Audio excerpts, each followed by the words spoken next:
অবিশ্বাস্য এবং অবিশ্বাস্য। এই মুহূর্তে আওয়ামী লীগকে ক্ষমতায় দেখতে চান ৮০% মানুষ।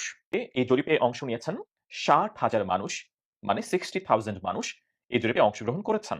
এবং এই ৬০,০০০ মানুষের মধ্যে ৮০% মানুষ মনে করেন এই মুহূর্তে নির্বাচন হলে তারা আওয়ামী লীগকেই ভোট দেবেন। ৬০,০০০ মানুষের মধ্যে ৪৮,০০০ মানুষ তারা আওয়ামী লীগের পক্ষেই ভোট দিয়েছেন। বিএনপিকে চাইছেন মাত্র ৯% মানুষ। এবং আশ্চর্যজনকভাবে বিএনপির চাইতেও জামাত ইসলামীর পক্ষে ভোট দিয়েছেন আরো ১% মানুষ বেশি। জামাত ইসলামীকে চাইছেন ক্ষমতায় ১০% মানুষ। আর বরাবরের মতো জাতীয় পার্টি এখনো পর্যন্ত সকল জরিপে তারা মাত্র ১% মানুষের ভোট পেয়েছেন। আর আপনারা জানেন যেখানে ৮০% মানুষ নৌকাকে চাইছে, আওয়ামী লীগকে চাইছে। সুতরাং ৮০% মন্তব্যে নিশ্চিতভাবে আওয়ামী লীগের পক্ষেই যাবে এবং আওয়ামী লীগের কমেন্টগুলোই হওয়ার কথা। ১ম যে মন্তব্য আমি পেয়েছি